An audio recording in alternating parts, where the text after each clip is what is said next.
Bienvenidos todes, todas y todos a nuestros encuentros de utopías y sueños. Comienza un nuevo episodio para debatir, repensar y compartir lo que nos pasa como sociedad. Hablemoslo.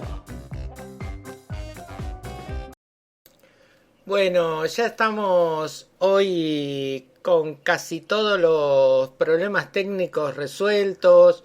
Gustavo con luz de nuevo en su casa. Nosotros también, a pesar de que seguimos en Mar del Plata con este disque ciclón que se dio. Daniel también está conectado y hoy nos acompaña un invitado muy especial desde Capital. Se está conectando Saúl Feldman, que escribió La conquista del sentido común, y un tema que nos apasiona y que venimos hablando lo seguido con Gustavo, con Daniel, con Nico, con Luis. ¿Cómo se conquista el sentido común en la gente? Hola, Saúl.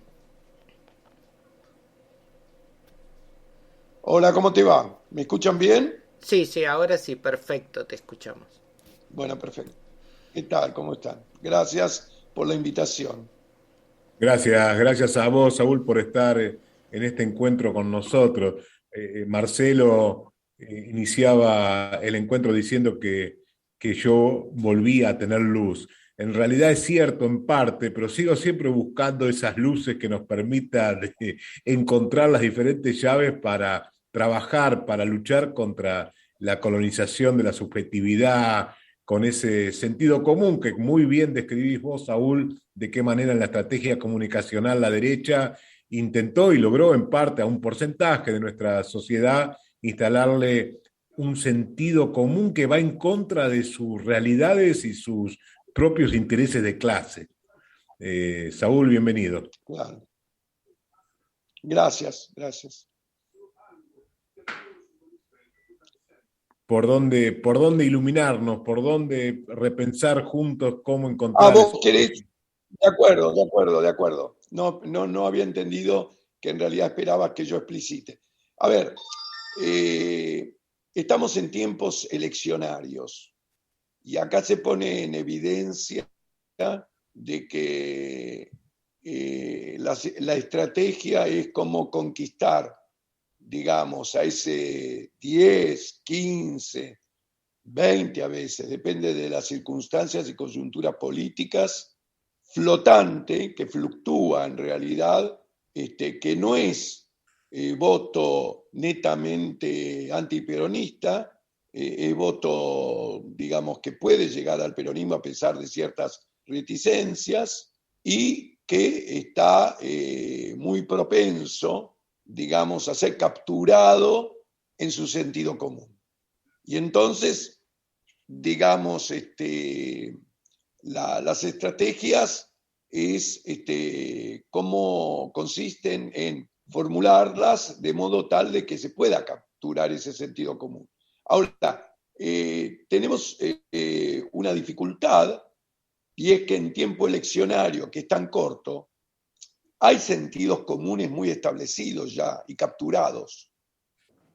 Y entonces va a depender más de ciertas circunstancias objetivas, como por ejemplo, cuál es la situación económica de la gente, qué posibilidades ve de futuro y en qué medida la estrategia política pura y dura, que en este caso, cuando digo estrategia política pura y dura, digo no ya un sentido común que depende de una batalla cultural. Ahora lo voy a explicitar. Que en este momento está esa batalla cultural no pasible de ser realizada porque necesita de un tiempo largo, de un tranco y un esfuerzo importante que en una campaña electoral no se puede hacer. Sino lo que haces en una campaña electoral es montarte sobre el sentido común para, con una idea determinada, con un planteo estratégico determinado para poder obtener, digamos, su apoyo. En este caso, el gobierno lo que ha planteado, el campo popular lo que ha planteado desde la estrategia del Frente de Todos existen dos proyectos que son absolutamente antagónicos. Y recordar en este planteo los 4 años de Macri. Y en contraposición, lo que nosotros venimos haciendo durante este dificultoso año y medio, 2 años, en medio de una pandemia. La estrategia consiste en eso. ¿Quiénes pueden ser capturados en ese sentido común? Bueno, obviamente no aquellos que tienen un declarado anclaje, digamos, antiperonista y han decidido, muchos como vos decís, en contra de sus intereses objetivos, digamos, votar, digamos, a Juntos, por el cambio, Juntos, como se Totalmente, Saúl. Creo que por ahí va la cosa. Yo creo que yo le sumaría, Saúl, a este tu análisis, es que también se hizo necesario, a pesar de que sabemos que hay un porcentaje que por su antiperonismo casi inherente a su concepción de la realidad, hay también sectores que nosotros de alguna manera debimos ser fortalecidos o debemos fortalecer desde un proyecto de país y desde el peronismo para no perder fuerzas que fueron las que apoyaron en las elecciones que ganamos en 2019. Digo, que también se necesitó reforzar el objetivo, porque las realidades objetivas, como muy bien vos decís, dentro del contexto de la pandemia fueron malas. Estamos mal, sin duda estamos mal, si bien se hicieron cosas, pero es muy difícil en los hechos objetivos, en un año y medio de este gobierno, poder percibir objetivamente cuestiones que nos han beneficiado, salvo algunos sectores que eran posiblemente los que peor estaban. Pero lo que digo es, desde ahí hubo que una vez más tratar de buscar una estrategia comunicacional que permitiera hablar desde ese lugar de los proyectos de país, que pudiera hablar hacia el futuro, hacia el día después de las elecciones, ¿no? Claro, no, totalmente es así. Lo que habría, a ver, en este espacio que es, quizás podemos también pensar un poco en esto del sentido común y la batalla cultural y que tiene que ver con lo que yo llamaba el tiempo largo y el tiempo corto que representa una campaña electoral. Porque la verdad es que la batalla por el sentido común, que es una batalla política, obviamente es una batalla de tranco largo. El sentido común, ¿qué es? Definámoslo para ponernos de acuerdo. El sentido común son creencias que se van afincando en la mente de la gente en el largo plazo. Y esas creencias efectivamente están ancladas a emociones muy fuertes, de amor, de odio. Ahí juega el peronismo, el antiperonismo, etcétera. Justamente capturar la subjetividad de la gente, que es capturar la emocionalidad, es capturar también y modificar esas creencias. Por ejemplo, los peronistas son todos chorros, por simplificar. Pero es algo que cuenta. Yo nunca votaría al kirchnerismo porque son todos chorros. O otra creencia que tiene que ver, muy compleja, de todo lo que yo tengo es el resultado de mi propio esfuerzo. Esto en relación a la meritocracia. Entonces, esas creencias son muy difíciles de cambiar en una coyuntura corta. Son parte de un trabajo que tiene que ser muy planificado. Es una batalla. Cuando vos hablas de batalla, en términos militares estás hablando de algo planificado. Sí, digo, creo que es interesante, Saúl. Que en este caso es comunicacional.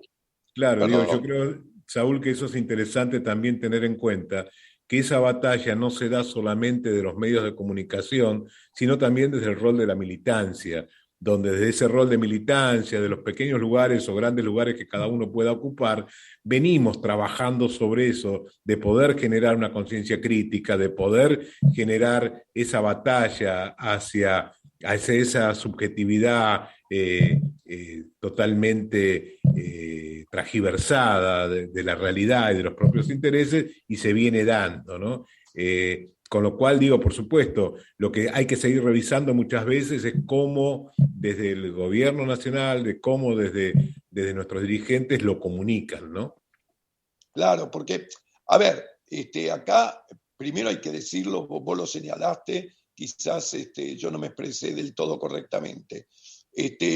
Toda nuestra esperanza, o gran parte de nuestra esperanza, está puesta en los esfuerzos que desde la militancia, a través de los medios como al que yo ahora estoy accediendo, gracias a ustedes y el esfuerzo que ustedes están haciendo, así como una serie, digamos, de redes, algunas de las cuales yo participo, efectivamente hace un esfuerzo por trabajar justamente ese sentido común. Y es nuestra gran esperanza porque efectivamente no contamos con los medios hegemónicos, sino que con los medios tradicionales, sino que justamente, digamos, no están en nuestra posibilidad utilizarlos en forma importante. Y bueno, de eso se trata, pero lo que hay que tener en claro, y a mí me parece, de que en estos momentos pasan dos cosas. Primero, comentar un poco, y sigamos por ese rumbo quizás, qué es lo que está pasando con el tema eleccionario. Pero por otro lado, saber de que desde arriba, desde las instancias superiores del gobierno, no se ha trabajado, de mi humilde opinión, en forma muy coherente y articulada sobre esa batalla cultural. Y bueno, y eso se nota gracias a los esfuerzos que se hicieron, las críticas y los trabajos, se ha conseguido, digamos, esta estrategia de los dos modelos que en última instancia son modelos de vida. Nosotros queremos una vida y ellos quieren otro tipo de vida. Y bueno, ese es el planteo central que me parece puede horadar de alguna manera el sentido común establecido Daniel te quiere hacer una desde, pregunta, digamos, la Saúl. oposición. Sí. Gracias, Marcelo. Sí, Saúl, mira, un poco en línea de la comunicación, que me interesa bastante. Ayer hablábamos con gente de México, por ejemplo, que hablaba de, bueno, que lo sabrás, que AMLO todas las mañanas tiene su conferencia. La tuvo Cristina en su momento.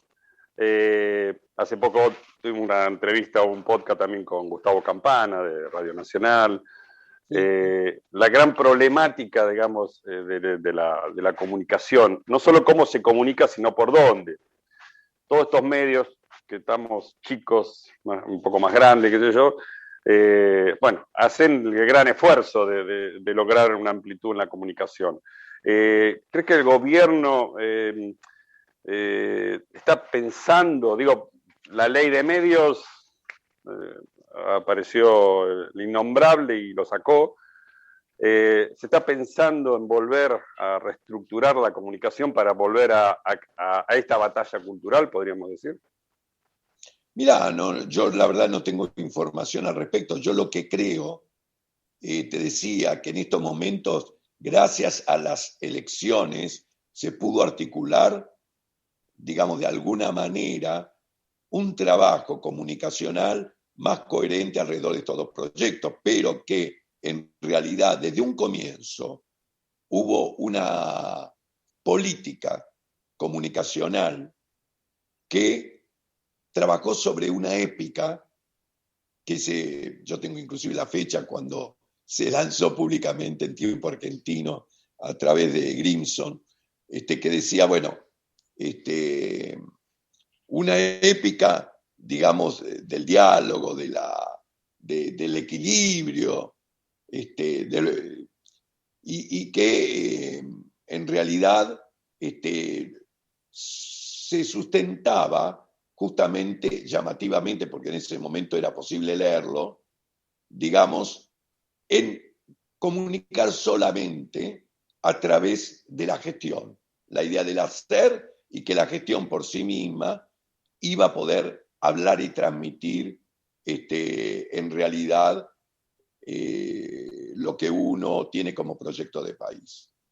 Pero me parece que en eso hay un poco de una concepción, un poco, digamos, simplista, si se quiere, del panorama comunicacional que había, pero todo se complicó obviamente y cambió con el tema de la pandemia.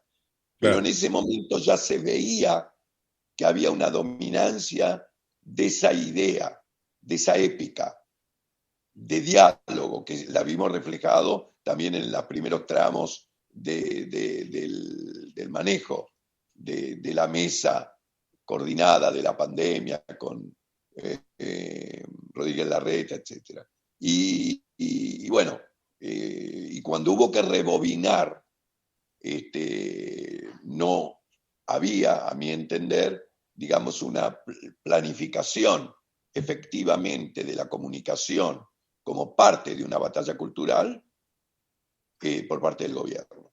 Y en ese sentido hubo marcadas críticas en muchos ámbitos entre compañeros y entre el periodismo, digamos, si se quiere, que comparte las ideas del campo popular, marcando estas dificultades en la comunicación.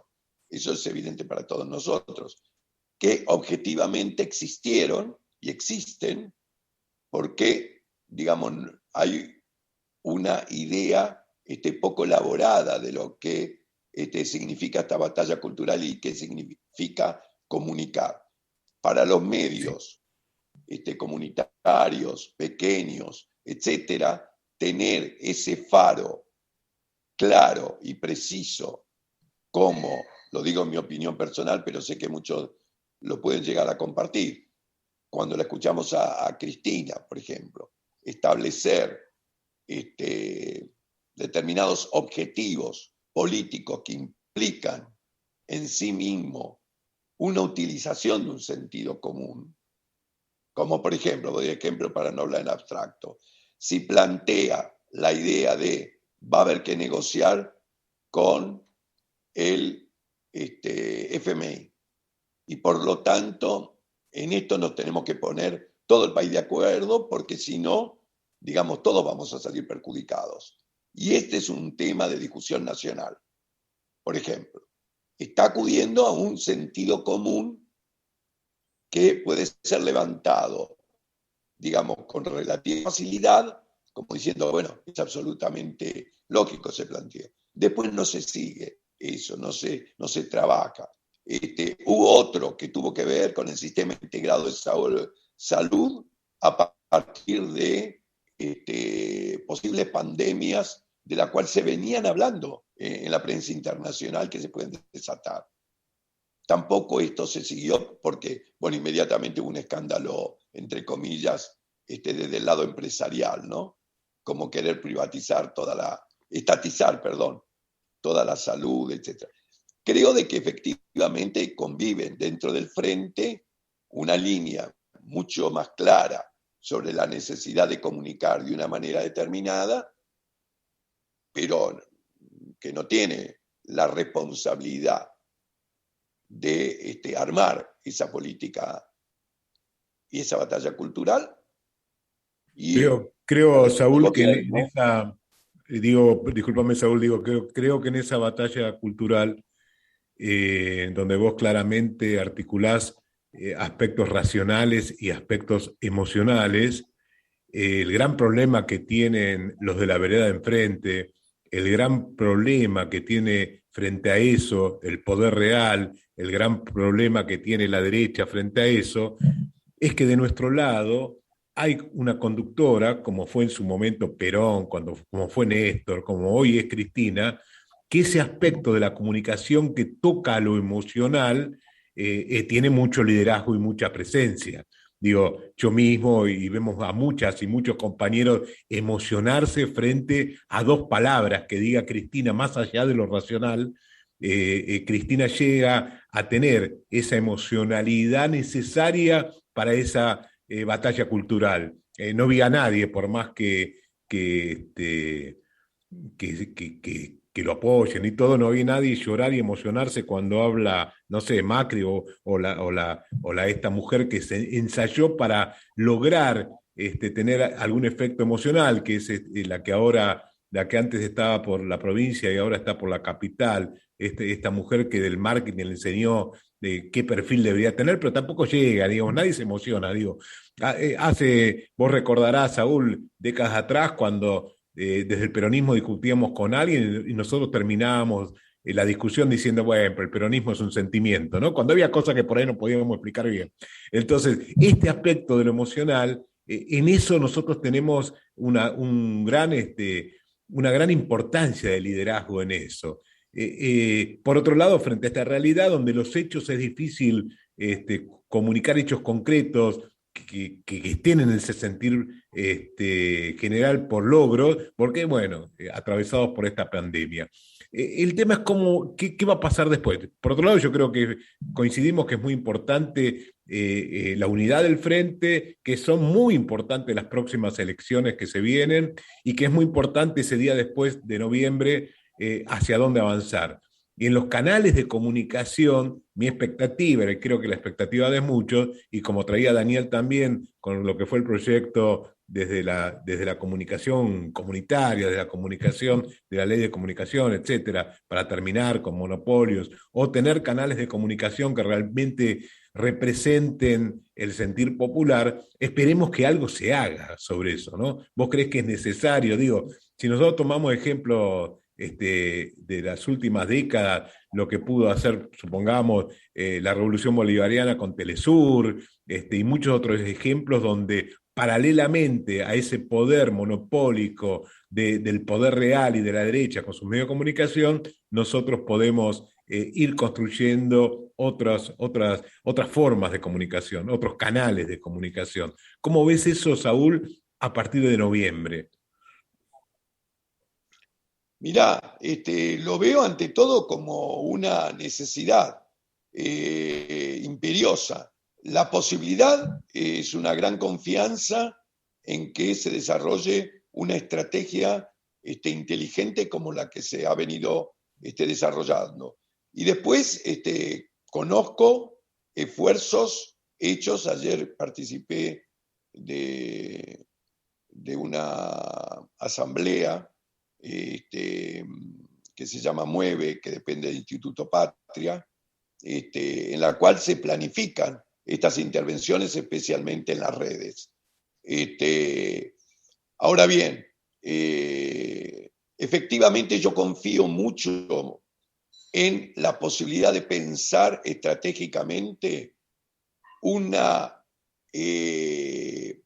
planteo que mueva esa emocionalidad de lo que muchos llaman los ni, los que efectivamente no nos apoyan, siempre no están, pero en los cuales se les puede mover esa emocionalidad que ellos tienen respecto a, por ejemplo, la idea de resguardar un futuro, su familia, el no odio, el diálogo como forma de construcción y dejar en offside, digamos, justamente a Juntos por el Cambio, que están mostrando, se está mostrando bastante resquebrajado, porque en ese sentido común, porque, digamos, no sé, vamos a ver los resultados de estas elecciones, pero porque hay mucha incertidumbre acerca de los resultados, a pesar de lo que se dice, porque es muy difícil predecir cuáles van a ser por distintas razones que después podemos comentar técnicamente, porque las encuestas no nos alcanzan tal como están formuladas. Pero efectivamente ellos tienen una crisis muy importante porque han apuntado centralmente al odio, al conflicto, eso los hace fuertes en su núcleo duro, pero no en otros grupos que lo que quieren es salir de esta suerte de mala vida. Por eso, en la que ellos no quieren meter. Por eso a mí me parece que la vida que queremos es un slogan, es un claim, por decirlo en términos técnicos, un llamado, que efectivamente logra abrir una puerta para capturar ese sentido común. ¿Cuál es la vida que vos querés? Y la vida que la gente quiere es que se les solucionen los temas cotidianos. Efectivamente, ahí estamos un poco débiles en la parte económica, pero se ven avances importantes en los niveles macro, no derivados a los niveles micro, especialmente no se puede controlar los precios, hay temas con el aumento del salario real, etc. En la ocupación, pero sí se está dando, están creciendo los puestos de trabajo, etc. Convencer a esos grupos ni de que efectivamente ese futuro está mucho más cerca, el que ellos quieren, esa vida que ellos quieren, con el proyecto nacional y popular, que con una política de odio que nunca termina de decir qué quiere porque no lo puede decir. Y ayer Larreta, en algo que parece, subrayo lo de parece, un sincericidio cuando dice de que efectivamente hay que anular, digamos, ¿cómo se llama? El pago por despidos. Sí, el pago por despidos, realmente parece un sincericidio lanzado en esta etapa, pero en realidad me parece que ellos tienen datos que le indicarían que conseguirían el voto de muchas pymes que se verían, digamos, de alguna manera más libres de manejarse en los mercados con esa política. Esa es la lectura que sería, seguramente... Sí.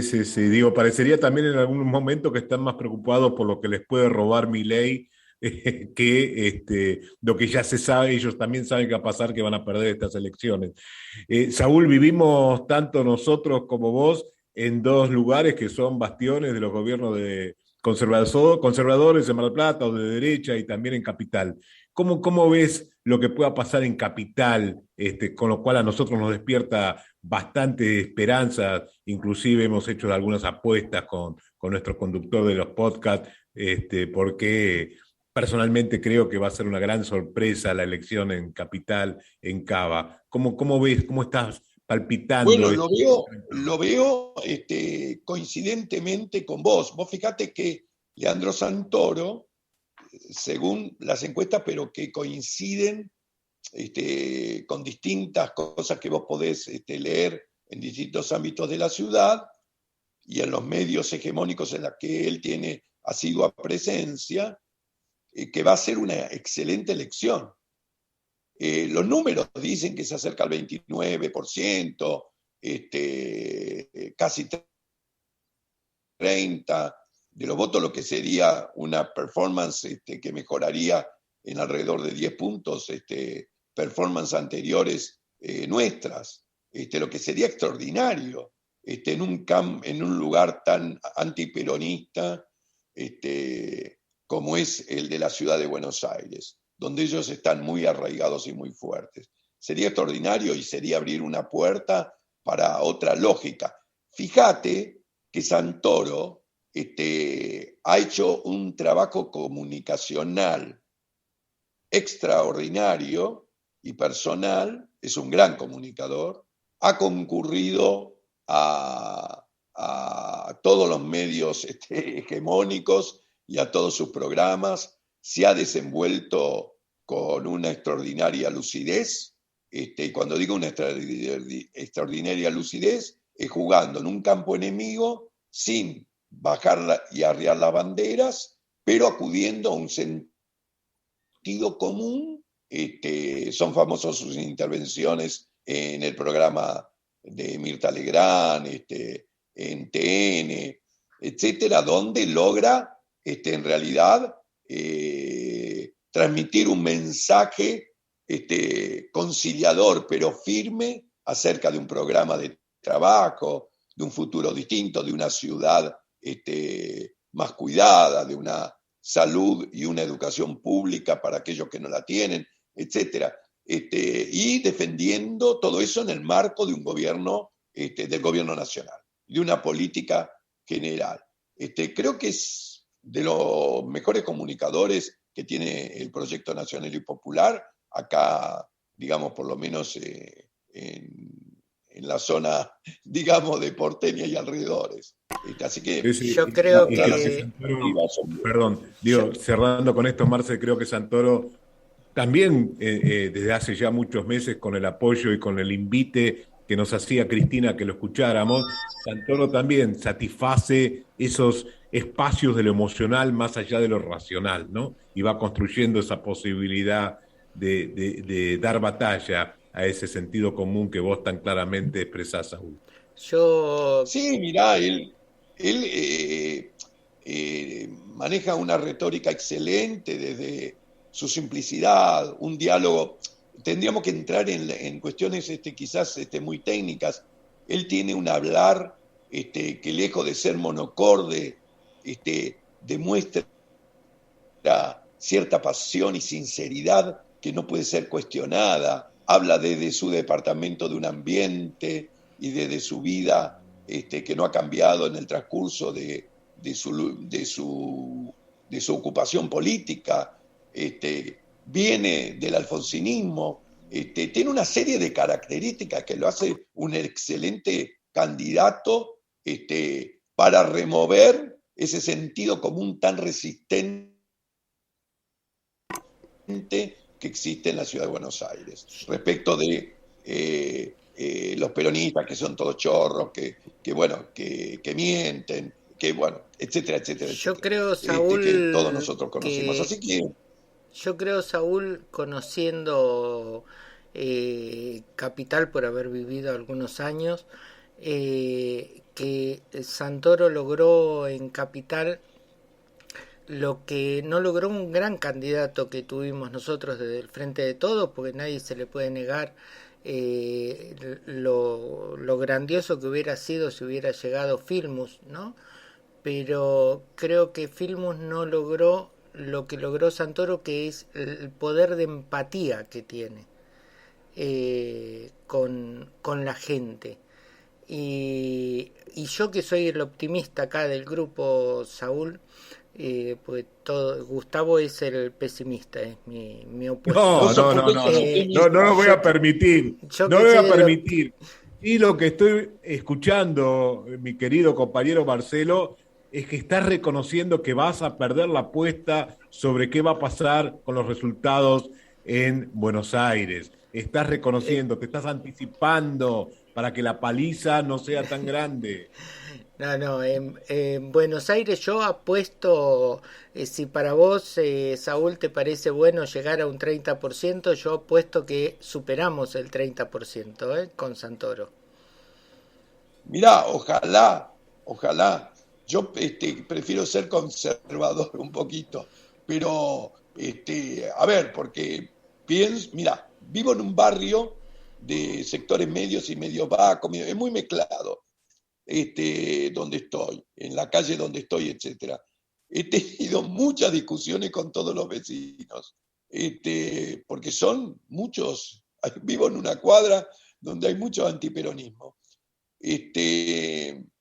Y bueno, creo de que Santoro a ellos les mueve, digamos, efectivamente un poco el piso, porque tiene propuestas que están cerca, digamos, de cierta emocionalidad que ellos tienen. De todos modos, quiero ser precavido. Pero ¿por qué vos sos el pesimista? No me quedó claro. Porque sos pesimista. No. Es una... Saúl, es una chanza que hace mi querido compañero Marcelo, donde yo siempre digo, mira, Atahualpa Yupanqui decía que no había que ilusionarse para no desilusionarse. Entonces yo soy crítico Claro. de la ilusión sin fundamentos y soy muy seguidor, siempre lo he sido, de Paulo Freire hablando de la esperanza crítica, es decir, tener Sí. esperanza desde un lugar de poder fundamentarla, esa esperanza, por lo cual yo fundamenté, Saúl, que iba a sorprenderse Marcelo en los resultados de Capital y bueno, tenemos ahí una apuesta que por más que él vaya cambiando ahora su discurso, llegado el momento de las elecciones de las PASO, de todos modos tengo grabado cuando él decía que no podíamos llegar ni empatar en Buenos Aires. Y sí te decimos también, Saúl, que tenemos nuestra esperanza puesta también, quizás menos que con Santoro, pero sí en Mar del Plata, para que de una vez por todas también podamos dar un sustito a la derecha en estas elecciones. Claro. Coco, ahí en realidad los guarismos más importantes que tuvieron, ¿a qué años corresponden? ¿Cómo estamos ahí? ¿Y qué Bueno, esperan hoy? no, digo, fue una muy buena elección la anterior, donde Raberta pierde por muy poco, por Marcelo Daniel, corríjanme, pero creo que por 1,5 puntos, no llegó a 2 puntos, que fue muy peleada la elección de Mar del Plata, la última Fue elección así. general que tuvo. Fue nada más que un punto, claro, fue Raberta, nada más que un Fue punto y Robert. medio. Nada Claro, más que un claro, punto y Sí, medio, sí, sí. sí, sí. fue muy parejo. Yo cuando, Fueron pero 8.000 digo, votos. claro, ¿Y ahora qué esperan entonces? ¿Por qué cierto pesimismo o no? ¿O al revés? no. Eh, Yo creo que va a ser una muy buena va a ser, elección. sí. Creemos que va a ser una muy buena elección. Tuvimos la oportunidad de hablar con algunos de los candidatos, candidatas. Creemos que va a ser una muy buena elección frente a un gobierno municipal del PRO que, como siempre, fue un desastre. Por otro lado, si partimos de los hechos.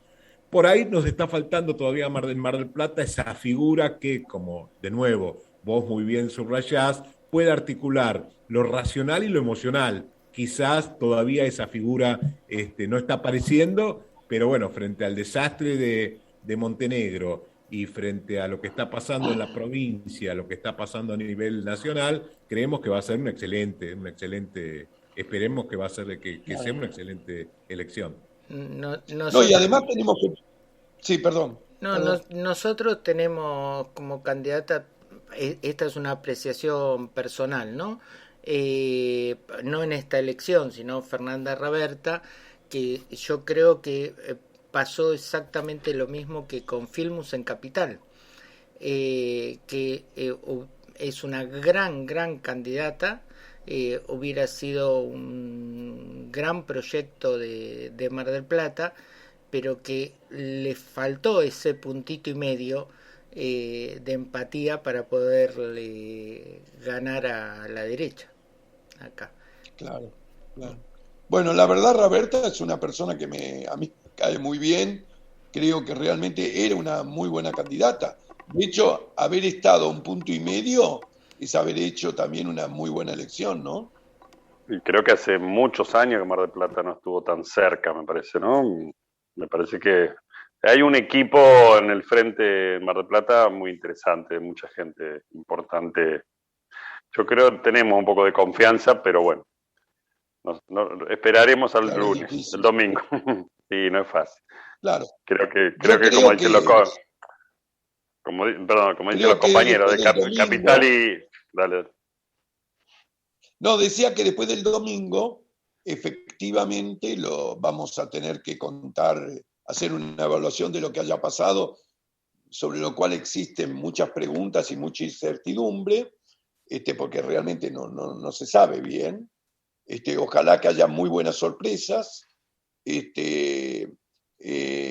bueno, va a haber que planificar muy claramente la campaña de los próximos 2 meses, que creo que va a ser una continuación sobre esta idea de los dos modelos de país, porque eso se va a ir materializando y va a haber que ir trabajando muy firmemente sobre esa emocionalidad y ese sentido común para que ir descubriendo aquellas palabras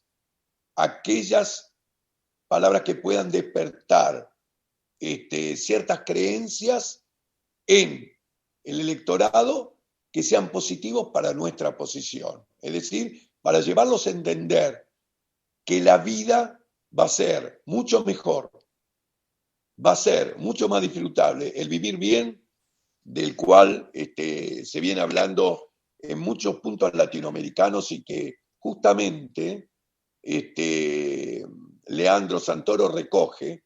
Lo han criticado un poco en los medios porque dijeron que no se ocupaba de lo importante, pero ustedes saben o habrán escuchado que en Latinoamérica se está generando todo un sentido común que es recogido en los actos, digamos, más importantes a nivel institucional, como es la asunción del gobierno boliviano con Arce y Choquehuanca, ¿no es cierto? O el discurso de Luisa Loncón en Chile, la presidenta de la Asamblea Constituyente, o la jura de Frankle, el ministro de Economía en Perú, del nuevo gobierno, en los cuales acuden en forma explícita, generalmente, a esta idea del buen vivir. Es decir, Frankle juró, además de por la Biblia y los Santos Evangelios, por el buen vivir. Y esto, hubo un famoso discurso de Choquehuanca, vicepresidente, cuando asumió, que lo dedicó exclusivamente a desarrollar esto como parte central y medular de una política. Es decir, ¿para qué se hace política? Bueno, para el buen vivir de la gente. ¿En qué consiste el buen vivir? Bueno, el buen vivir es ante todo producción, es trabajo, es igualdad, dignidad para la gente, pero es también poder vivir, digamos, disfrutando de la vida, de los placeres de la vida, cuidando la naturaleza. Bueno, una concepción muy general que tiene que ver con muchos segmentos transversales, ecologistas, el feminismo, una serie de cuestiones que se está, digamos, articulando en Latinoamérica llamativamente. Digo llamativamente porque parecería no planificado, pero cuando vos recoges los testimonios, Bolivia, Perú, Chile, si explayamos el discurso de Mujica, etcétera, una serie de cosas, Lula, efectivamente habilita la vida que queremos, esta proyección. Cuando digo proyección me refiero a la vida de que queremos, son dos proyectos de país que en realidad son dos proyectos de vida que tienen que ver con la vida de cada uno de nosotros, cada uno de toda la gente, que tiene que ver con la vida de la familia, de los hijos, del disfrute, del poder vivir no en el odio, sino en una convivencia de respeto con el otro. Y creo de que hay que avanzar sobre esto en forma, digamos, más palpable, como lo hace Cristina cuando te dice, a ver si se entiende mi insinuación, cuando te dice machirulo, y entonces de pronto desubica a todo el mundo porque ni saben lo que quiere decir, pero entonces van a los diccionarios y de pronto organiza a toda la opinión pública alrededor de la búsqueda de un sentido y bueno, reorganiza la opinión pública, como suele hacer Cristina cuando hace sus planteos. Entonces, nosotros tenemos que encontrar, digamos, esa forma y los canales para poder desarrollar estas ideas del buen vivir a partir, obviamente, como base de mejorar las condiciones objetivas de vida, que tienen que ver con la producción del trabajo, ¿no? Totalmente de acuerdo, Saúl. No sé si los compañeros Daniel o Gustavo quieren ir diciendo algo para redondear el programa. No, coincido plenamente. Te agradezco, Saúl, toda la posibilidad de seguir permitiendo generar condiciones que también hacen al buen vivir, generar entre nosotros, entre los encuentros, esas condiciones de poder reflexionar y juntar fuerzas para fortalecer todo lo necesario del gobierno popular para ir hacia ese buen vivir que va mucho más allá de lo que la Agenda del poder real y de los medios masivos de comunicación y de los medios hegemónicos intentan ponernos como agenda, ¿no? Entonces creo que esto que hace unos meses ya, como muy bien vos decís, en toda la región y Cristina en nuestro país, nos lleva y nos invita a pensar en el país, la vida que queremos, es el gran desafío a profundizar y a seguir avanzando sobre eso. Porque reconozcamos que el poder real, con el gobierno que tuvo neoliberal, ellos hicieron bien lo que hicieron desde el punto de vista del buen vivir para el 2%, 1-2% de la sociedad, para la oligarquía, para los sectores de poder real. Entonces, hacia ese buen vivir de las mayorías, dando batalla a esos sectores que están viviendo muy bien a costa de todos nosotros, es lo que tenemos que apuntar, con todo lo que eso implica, lo que implica también para la salud mental, para el desarrollo pleno de nosotros como seres humanos, y hacia ese lugar tenemos que ir. Gracias, Saúl. No, te agradezco, la verdad que les agradezco enormemente la oportunidad de conversar y de hablar, porque en esta conversación y en este hablar nos vamos fortaleciendo todos. Así que gracias por la oportunidad de charlar con ustedes. Gracias a vos. Yo quería también agradecerte muchísimo. Sí, simplemente agradecerte que el repensar y el poder conversar, hablar de todo lo que nos pasa. Es siempre una mirada de compartir el conocimiento, me parece bárbaro. Así que agradecerte. Un abrazo grande. Un abrazo grande y suerte en Mar del Plata. Bueno, bien. Muchas gracias igualmente en Capital. Vamos con Santoro. Vamos, Santoro, querido. Dale, vamos. Un abrazo, Saúl. Gracias por acompañarnos. Gracias a ustedes.